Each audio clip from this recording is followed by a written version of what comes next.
नमस्कार, capital TV देख रहे हैं आप। आपके साथ मैं हूं बबीता। महाराष्ट्र में लाउड स्पीकर विवाद के बीच अब सियासी जंग छिड़ गई है। राज ठाकरे लगातार उद्धव सरकार को लाउड स्पीकर को लेकर अल्टीमेटम दे रहे हैं, लेकिन अब अल्टीमेटम की डेडलाइन भी खत्म हो चुकी है, जिसके बाद अब मामले में फिर से नया खेल खेलते हुए राज ठाकरे ने महाराष्ट्र के लोगों से अनुरोध किया है कि कहीं भी लाउड स्पीकर पर जोर से आजान सुनाई दे तो उसके जवाब में लाउड स्पीकर पर हनुमान चालीसा लगाए। देखिए रिपोर्ट।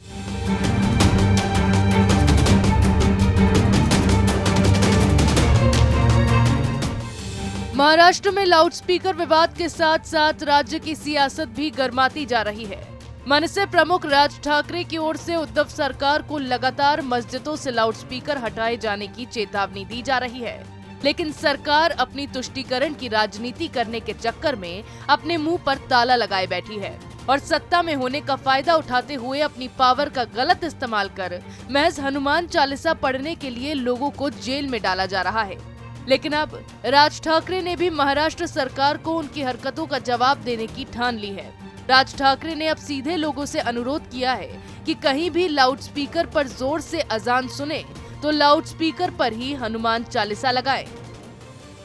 ठाकरे ने अपने खुले पत्र में लोगों से कहा कि अगर वो अजान की आवाज से परेशान हो तो 100 नंबर डायल करके पुलिस में शिकायत करें। रोज शिकायत होनी चाहिए। मैं सभी हिंदुओं से अपील करता हूं कि 4 मई को जहां जहां लाउड स्पीकर पर अजान दी जाती है वहां आप लाउड स्पीकर पर हनुमान चालीसा लगाएं और लाउड स्पीकर से क्या तकलीफ होती है ये उन्हें भी समझने दें। सभी स्थानीय मंडलों और सतर्क नागरिकों को मस्जिदों पर लाउड स्पीकर के मुद्दे पर हस्ताक्षर अभियान चलाना चाहिए और अपने इलाके के पुलिस थाने में इसे जमा कराना चाहिए।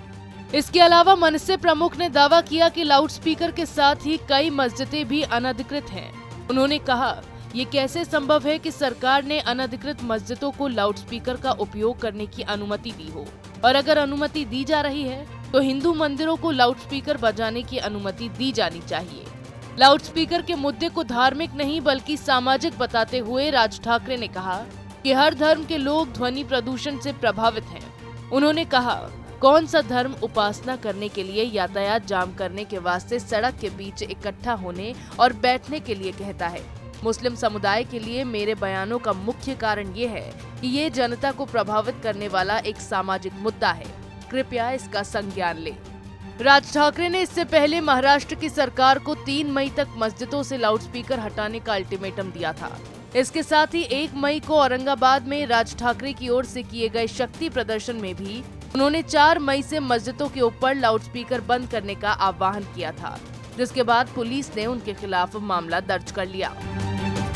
अपनी तुष्टीकरण की राजनीति करने के चक्कर में उद्धव ठाकरे अब बुरे फंसते चले जा रहे हैं। उद्धव के इस रुख से सनातनी गुस्साए हुए हैं।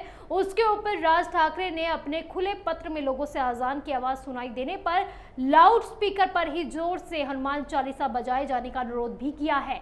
ऐसे में अगर महाराष्ट्र में उद्धव ठाकरे अपनी हरकतों से बाज नहीं आते हैं तो जल्द ही वहां गुस्साए हिंदू जोर जोर से हनुमान चालीसा का पाठ करने लगेंगे और उद्धव ठाकरे बस देखते ही रह जाएंगे। आप देखते रहिए कैपिटल टीवी। नमस्कार।